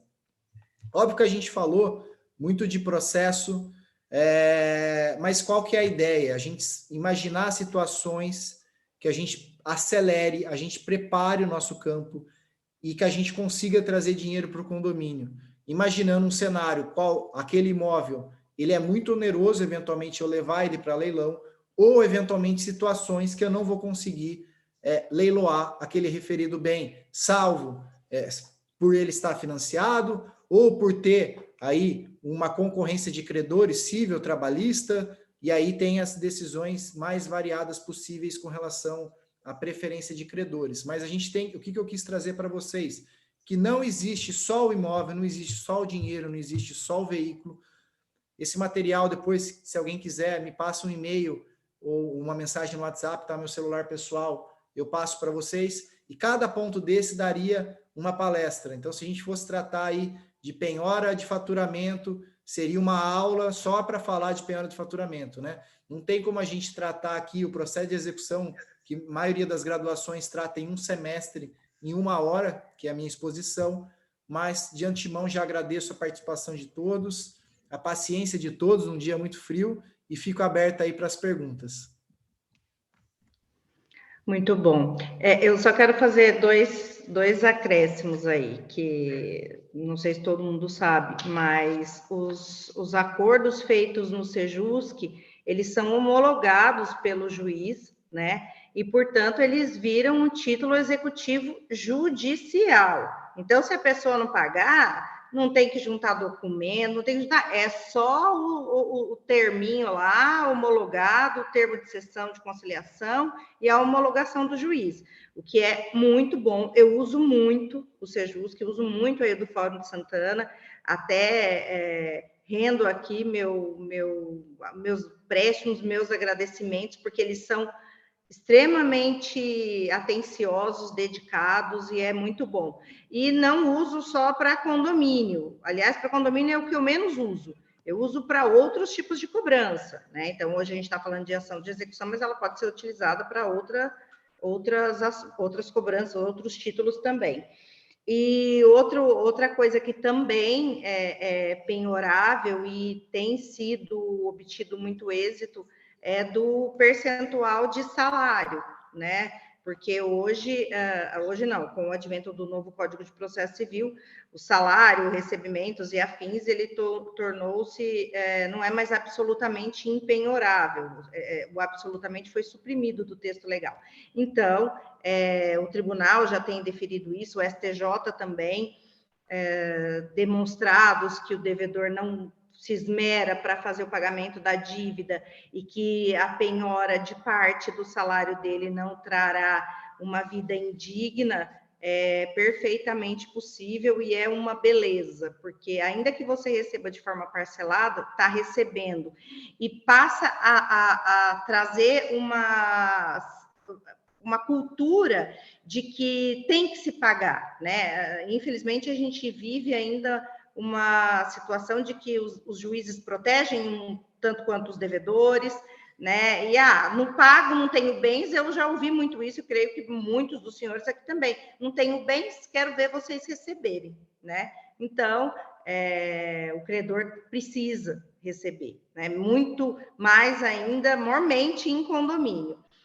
Deixa eu ver aqui, mas excepcional, como eu digo sempre, a gente gosta muito de focar nessas questões práticas, porque teoria, já sabemos, uns mais frescos, mais novos, né? A gente mais velho já dá uma engasgada ali, mas a gente precisa ter efetividade nos nossos processos. Então, é muito bom contar com colegas que vêm aqui para poder nos brindar com todo esse conhecimento e todos esses pulos dos gatos aí, porque os outros tem um monte de gato pulando, né? Um monte de dica.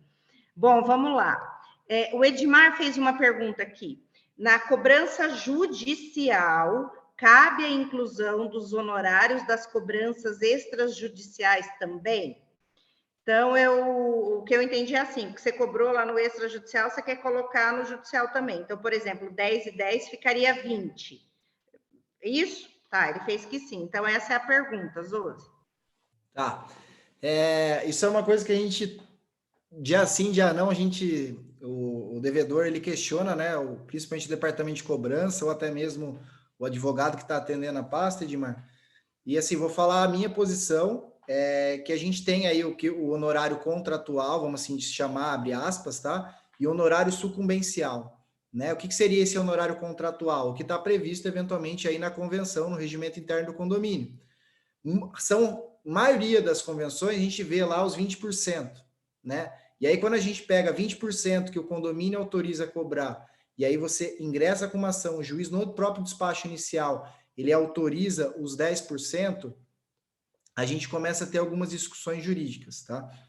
Particularmente, eu entendo que se eu ingressei com a ação, eu teria que ficar restrito ao honorário sucumbencial.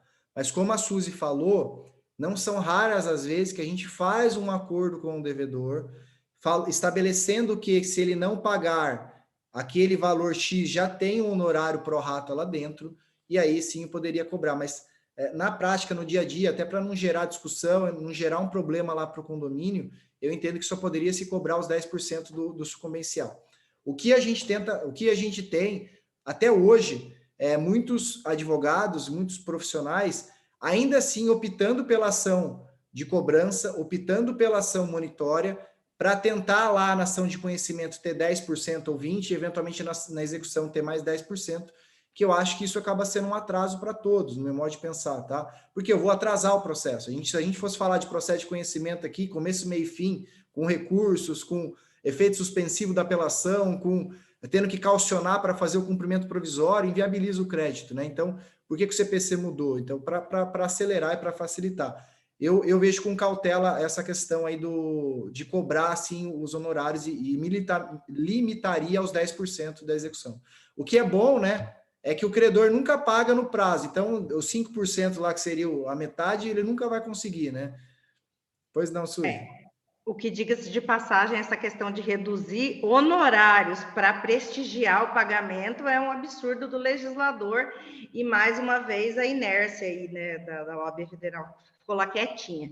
Mas, enfim, também tem colegas que entram com ação de procedimento comum, né, para ter os 10% e depois os 10% no cumprimento de sentença. O Edmar quer fazer um comentário aí, Edmar? Deixa eu abrir. Você abriu. Pode falar, fica à vontade. Oi, pessoal, boa noite, tudo bom? Estão me ouvindo aí? Boa noite. Bom, primeiramente, parabenizar pelo evento, né, proporcionado pela OAB, e agradecer ao doutor aí por estar compartilhando com a gente essas informações, que é de grande valia, né, para o nosso dia a dia de trabalho. Mas eu queria acrescentar em conjunto a essa pergunta primeira que eu fiz aí, dos 20% do extrajudicial, aí entraria depois os 10% do judicial, ficaria 30%. Oi? Alguém entrou aí? Acho que é algum outro áudio. É isso aí mesmo, doutor. Perfeito. Se eu ingressei com uma ação de conhecimento, e aí o despacho padrão lá, o modelo do cartório, né? Fixou 20%. Ingressei com a ação de execução, fora os 10% da execução, né? Eu ainda tenho 475J na cabeça, não sei por quê, não sai da minha cabeça. Mas aí tem os 10% de honorário e tem mais a multa dos 10%. Então, não são raras as vezes que a gente... Eu sou um advogado, só para contextualizar, atuante na área condominial desde 2017, então eu já peguei o CPC novo. Mas tem alguns processos que a gente é subestabelecido, a gente vai liquidar o crédito e a gente se depara aí com 20% na inicial, mais 10% na execução, mais multa do 475J, mais multa, eventualmente, por não indicar bens a penhora, né? Tem lá à disposição no CPC, que nem a Suzy bem pontuou. O crédito ele é feito para ser satisfeito, né? Isso, economicamente, financeiramente, ele tem que ser pago. Então, a própria lei traz várias penalidades dentro do código que vai se chegar nesse ponto. Quando houve a mudança do CPC, como é que chama lá o livrinho vermelho? Peraí, esqueci o nome lá da PUC. Ele sustentava que os honorários poderiam se chegar até 80%. Ele fez uma conta lá que falando o seguinte, isso não tem como, né? Mas ele falava, até 20% no conhecimento, se ele entrar com um recurso mais 10%, então isso se sustentou que poderia, com a mudança do CPC, chegar a esses honorários bem altos. E particularmente, isso não cabe, isso o judiciário acabou não acarretando, não aceitando, óbvio que não ia aceitar, né? As brigas nossas diárias com relação a honorários, mas basicamente você pode ter essa situação sim de chegar a 30% e mais algumas multas processuais. Então, tem liquidações que a gente faz que o débito é 100 e só de multa tem mais 80, de multa, de juros e de tudo que a gente pode incluir lá dentro da dívida. E, inclusive, também eu tenho sumário de 20 anos, né? Tenho sumário que já são adultos, assim, eles já passaram da fase, porque eu sou um pouquinho mais velha que você, então eu peguei ainda o CPC lá do ser citado para pagar em 24 horas sob pena de penhora, né? Nem tinha o cumprimento de sentença, era uma execução só. Essa coisa do sincretismo processual era lenda. Mas eu tenho nos meus sumários de 20 anos que tem os honorários da fase de conhecimento do sumário de 10%, depois veio o CPC novo, aí no 475J, aí tem os 10% lá, e o cara embargou, perdeu os embargos e tem os honorários dos embargos. Que há colegas que esquecem que os honorários dos embargos são cobrados, são devidos, e o da execução também, né? Um anula o outro, não. Ela tem natureza, os embargos têm natureza jurídica de ação. Então, quando você vai acumulando tudo, fica um bom dinheirinho aí para o advogado. Só que é aquilo, né? No caso dos meus sumários, eu nem recebi ainda, porque eles estão com 20 anos. Eu estou esperando aí. Quem sabe, né? Estamos na fé. Então, eu acredito que o mesmo se aplica também, no caso, exemplo, igual quando eu faço algum termo de acordo com o cliente aqui, eu costumo estabelecer uma multa por não cumprimento. O intuito dessa multa é justamente para evitar, para o cliente a cláusula penal. Levar a sério aquele acordo, porque muitas às vezes fazem já com o propósito de ganhar tempo, né? Aí fica aquele acordo em cima de acordo, em cima de acordo. Então, para evitar que eu vá para judicial e insira esse acúmulo de honorários, né? Tanto da extrajudicial quanto da judicial, eu costumo aplicar no termo de acordo uma multa por não cumprimento.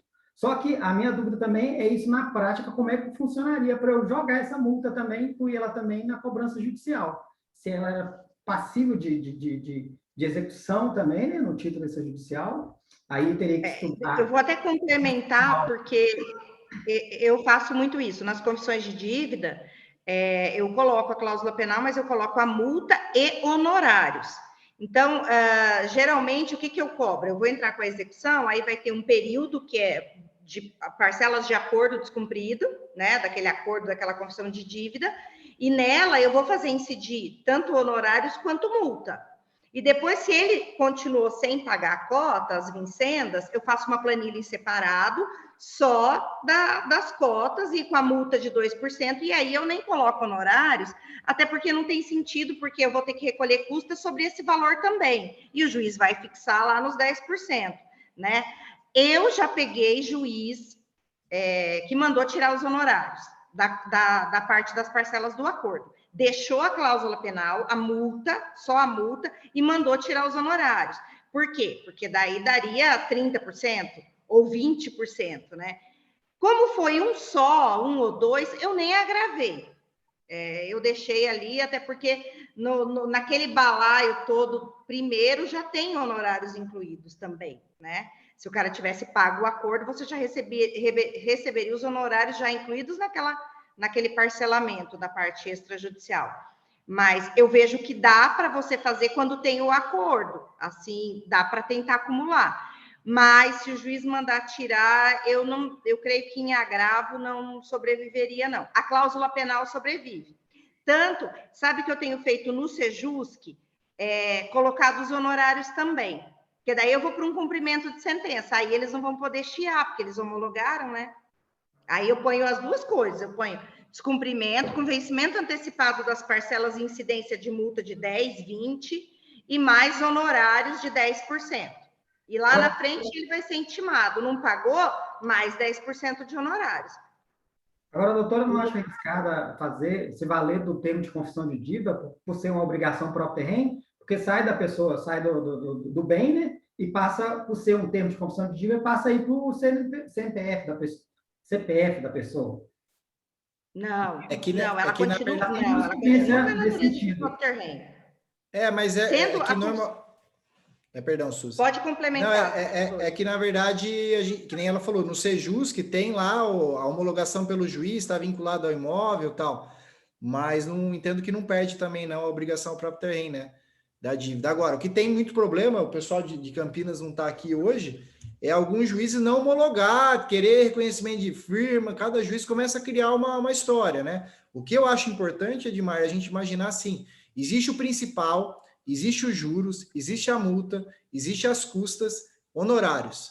Fora as penalidades, né? Multa moratória, a penalidade aí, as multas do CPC. Então, na hora de fazer a conta, precisa estar bem discriminado para poder se entender. Porque muitas vezes, quando advoga pro morador, a gente pega um cálculo que ninguém entende como é que chegou naquele valor.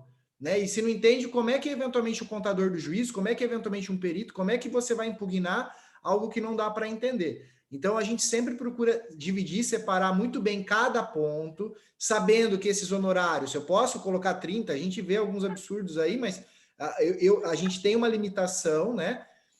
E sabendo que, eventualmente, isso pode ser impugnado, isso pode ser levado ao judiciário e, muito provavelmente, ele vai ser derrubado. Mas, óbvio, aquele negócio. Para ele derrubar, ele vai precisar constituir um profissional, ele vai precisar pagar custas, ou ele vai... Então, existe um buraco até chegar à decisão.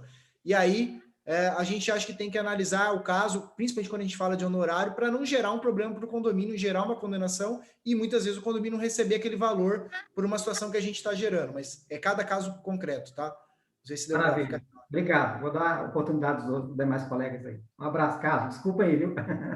Obrigado. A gente que agradece sua participação. O Carlos quer falar, aí depois eu leio a pergunta aqui do chat. Pode falar, Carlos. Boa noite a todos. Em primeiro lugar, parabenizar o Dr. Zosimar aí pela excelente apresentação, o PowerPoint aí, muito esclarecedor. E meu intuito aqui é dar uma contribuição, né? Foi falado agora há pouco aí da questão do acordo, né?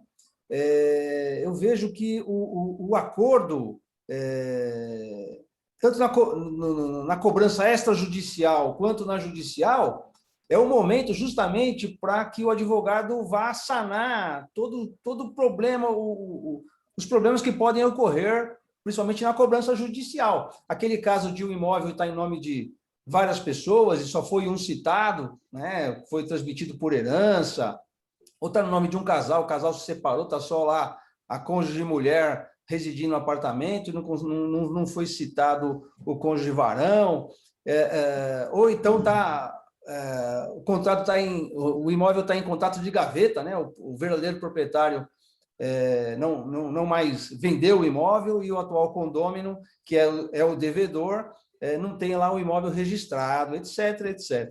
Então, a partir do momento que você iniciou a cobrança, o advogado iniciou a cobrança, aí vem o devedor lá procurar o acordo, é o momento para você fazer ele sentar no seu colinho e corrigir tudo isso. Falar, opa, peraí, aqui eu preciso do compromisso de compra e venda, ou da escritura, ou da intimação nesse acordo, que seja todos os donos do imóvel formalizem esse acordo.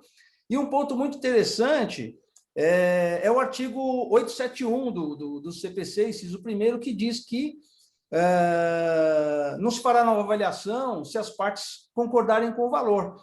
Então, no momento do acordo, independente dele ser na fase administrativa ou na fase judicial, você já fixar o valor do imóvel para fim de leilão, caso o contrato venha a ser inadimplido. E você vai economizar para o condomínio a avaliação, né? Então, eu vejo muito poucos, eu vi alguns advogados utilizarem isso em algumas cobranças que eu acabei fazendo no leilão, mas são muito poucos, muito poucos mesmo. Então, eu trago essa contribuição porque eu achei muito legal, né? Foi fixado lá no acordo o valor do imóvel para fim de leilão, e a parte não conseguiu cumprir o acordo, o imóvel já estava penhorado no caso, então só foi mandar para leilão e não precisou de fazer a avaliação, né? E isso eu acho que é uma ferramenta muito útil para o advogado, principalmente também para corrigir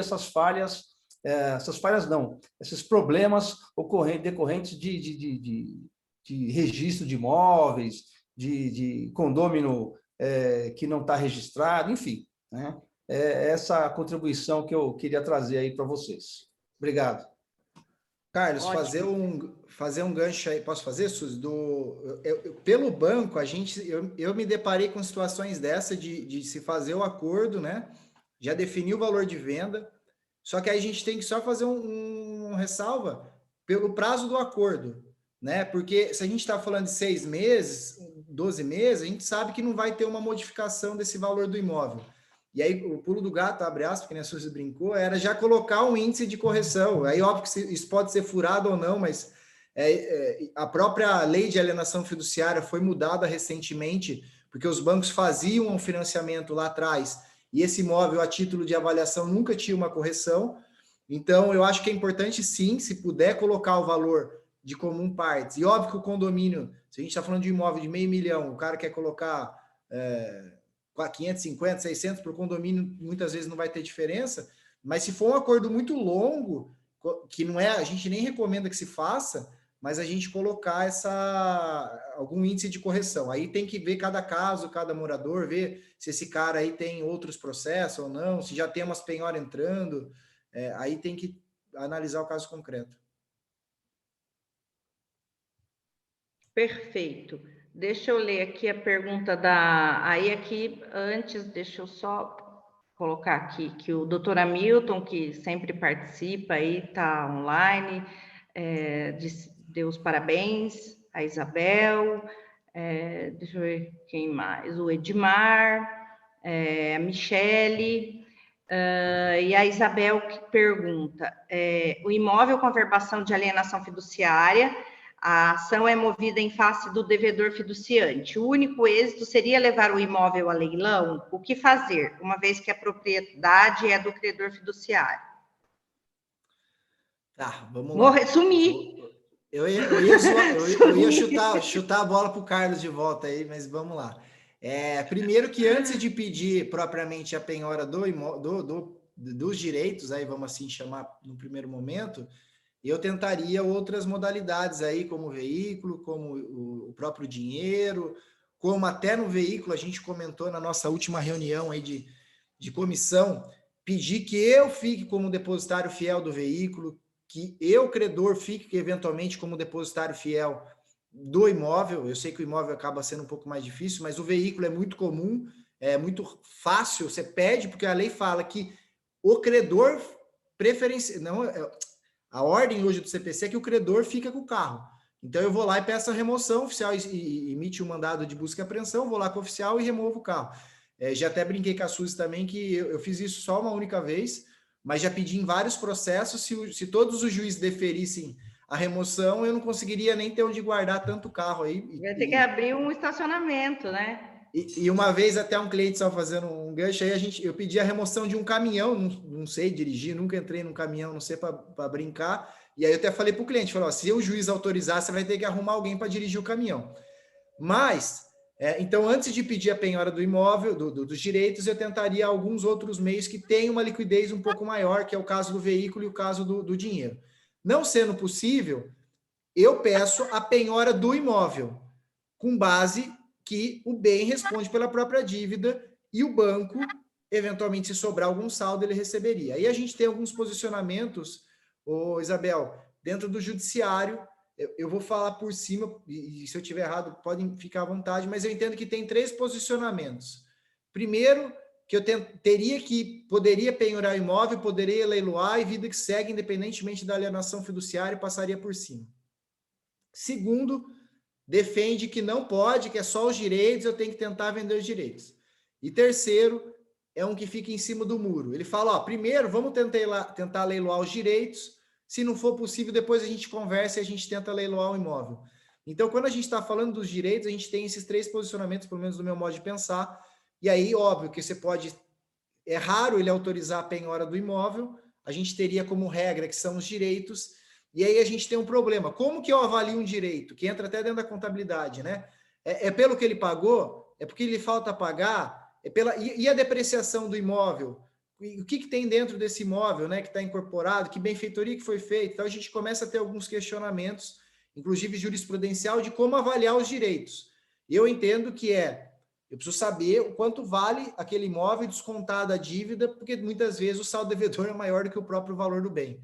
Mas não sei se fui claro, então a gente teria 3 posicionamentos. O posicionamento majoritário, pelo que eu tenho visto, é que só se penhora os direitos, e aí a gente entra dentro de um outro problema aí, de como avaliar esses direitos, tá? Suzy, e se o Carlos também quiser nos ajudar, por favor. Não, eu compartilho aí da sua opinião, e todas as vezes que eu agravei para penhorar a propriedade, eu dancei. Eu fiquei só com os direitos mesmo.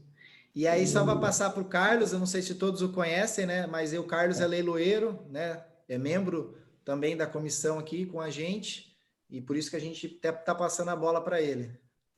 E a gente pede ajuda para ele. Vamos lá. A alienação fiduciária é uma pedra no sapato, né, da cobrança do débito condominial e também da vida do leiloeiro, porque eu sou nomeado para fazer leilão de direitos e simplesmente não vende. né? E eu tenho custo para fazer leilão. Custa caro fazer um leilão, não é barato, não.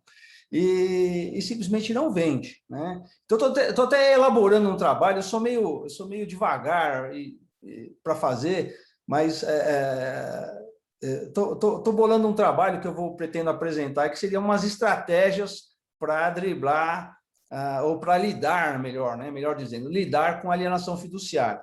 Então, veja bem, o judiciário, ele é contra a penhora da propriedade do imóvel, né, que é a propriedade do banco, do fiduciário, por uma proteção ao sistema financeiro da habitação. Eles dão uma desculpa processual, né, uma desculpa processual de que o banco não integra ali, de que o bem não é patrimônio do devedor e que não pode ser penhorado, etc, etc. Acontece que o crédito condominial, pela natureza própria terreno dele, e ambulatorial também, ele teria que ter um tratamento diferenciado, assim como era no caso da hipoteca, né? Só que hoje nós temos apenas 3 turmas no tribunal que deferem a penhora da propriedade fiduciária, vamos dizer assim, e mandam o imóvel a leilão e o banco fica subrogado, o credor fiduciário, no caso, não necessariamente um banco, né, fica subrogado no preço da arrematação. Então, mas eu percebo que é uma questão de estratégia, porque, em primeiro lugar, a maioria dos advogados que advogam para condomínio, eles fazem assim, eles vão para a penhora Bacenjude, resta infrutífero o Bacenjude, aí eles pedem, então, como restou infrutífera a penhora de dinheiro, eu vou pedir a penhora do imóvel, né? E aí vem aquele despacho padrão do juiz. Para atender o pedido de folhas tais, junte a certidão de matrícula atualizada. Aí o advogado vai lá com uma simples petição e junta a certidão de matrícula atualizada. Aí o juiz vê a certidão de matrícula e vê lá que está alienado fiduciariamente, ele fala assim, defiro a penhora dos direitos.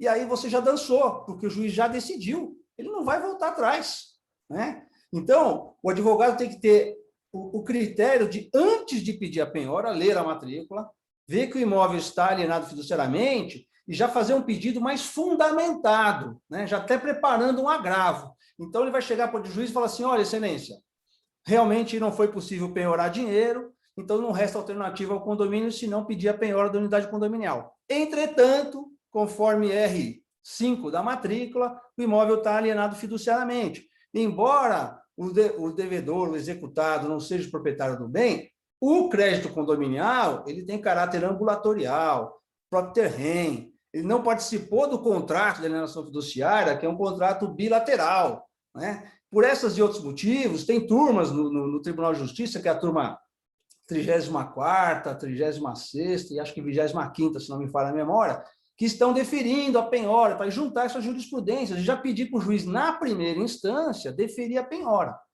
Tem vários juízes na primeira instância que estão deferindo a penhora da unidade.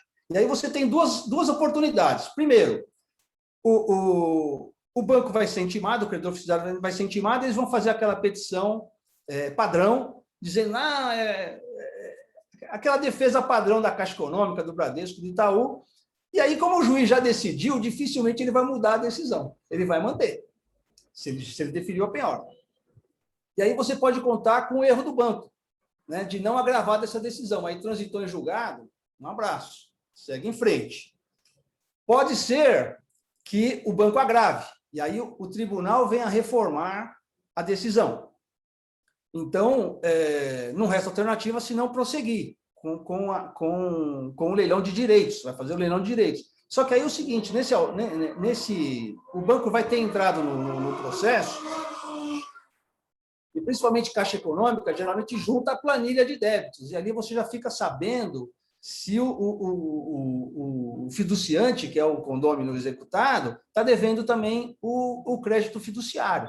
Então, quando o leilão restar negativo, fazer um novo pedido para o juiz e falar, olha, excelência, realmente, lá atrás nós foi penhorado os direitos, mas acontece que o banco não executa o contrato dele, e está prejudicando o condomínio. Então, pelo abuso de direito, ou pela inércia, desídia, etc., pedir novamente a penhora da unidade condominial. Eu acredito que com essa mudança de foco, a gente pode ter uma resposta diferente, tanto na primeira instância quanto na segunda instância, e talvez levar até o STJ. Porque a questão que chegou lá no STJ é essa. O banco pode figurar no polo passivo da alienação fiduciária? Não pode.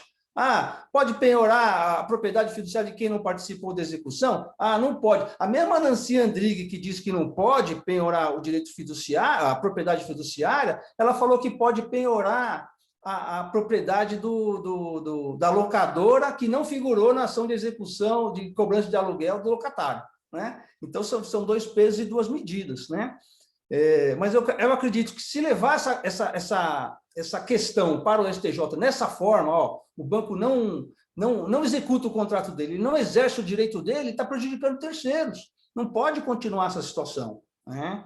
E outra coisa, outro argumento também que eu já vi utilizarem, que é bastante plausível, é o fato de que a penhora da propriedade vai possibilitar a efetiva venda do imóvel e vai resolver tanto o problema do banco quanto do condomínio, porque muitas vezes, principalmente na Caixa Econômica Federal, o débito do credor do contrato de alienação fiduciária está alto, somado às despesas que são o condomínio, IPTU, etc., vai gerar prejuízo para o banco de qualquer jeito. Por isso que ele não executa o contrato, ele fica esperando, né? Ele fica esperando, já tomou prejuízo mesmo, não está recebendo, e ele fica esperando. E vender o imóvel, já vi uma decisão nesse sentido, vender o imóvel vai solucionar os 2 casos, né?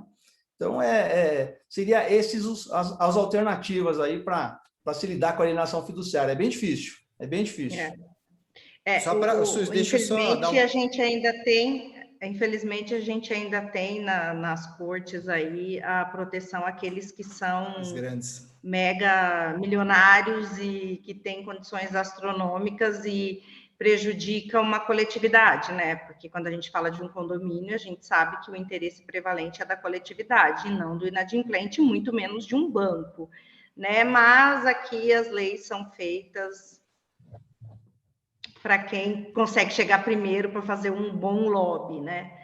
E vamos lá, só deixa eu fazer dar um aviso. As pessoas que deixaram os e-mails aqui para envio do material, eu já anotei, vou encaminhar para o Zosimar, ele manda para vocês. Se tiver dúvida também, depois podem me mandar e-mail que eu também encaminho. Vamos lá, Zosi, para a gente... Não, só para finalizar, até por horário, Carlos, eu colocaria uma outra situação, e que todo contrato bancário, ele traz uma cláusula que ele tem a obrigação de pagar os IPTUs, a taxa condominial e assim sucessivamente. E os bancos não fiscalizam essa cláusula, né? Então, fica um pouco difícil. E um pulo do gato seria a questão de fazer reclamações do banco, né? Então, o banco hoje ele tem uma ouvidoria, ele tem um saque. Na metrificação, para a gente não se estender, isso impacta na meta do gerente, para resumir.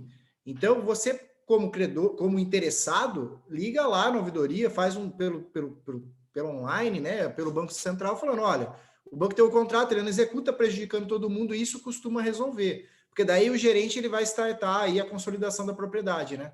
E aí hoje eu peguei um caso, 2018, a Caixa só ingressou hoje, 2021, com a consolidação, né? Então, é complicado.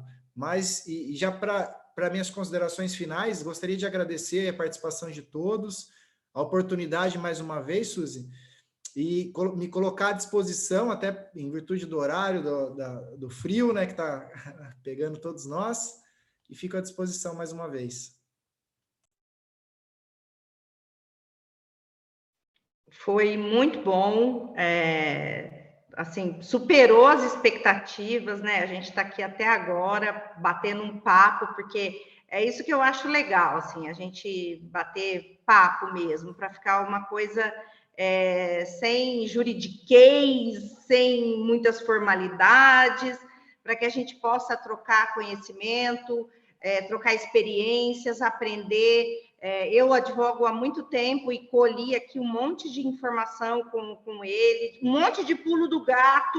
Ó, que eu só tenho 2, hoje eu vou sair daqui com um monte de gato, de pulo de gato, porque né, não essa é a graça de se relacionar, ainda que virtualmente, da gente se abrir para os conhecimentos, para as dicas, para os pulos do gato, e ter sempre alguém que queira nos fornecer, né, esses novos elementos, porque eu gosto sempre de trazer, como eu falei para o Dr. Miguel, que fez a nossa última palestra, o Carlos, graças a Deus nós temos colegas que compartilham com a gente as dicas, né, eles não guardam para si, não, você é meu concorrente, não, nós somos colegas de profissão, né, e o sol brilha para todo mundo, tem condomínio aí para todo mundo, tem título executivo extrajudicial pra caramba. Então, eu quero agradecer muito a presença do Dr. Zosimar, que é membro da comissão.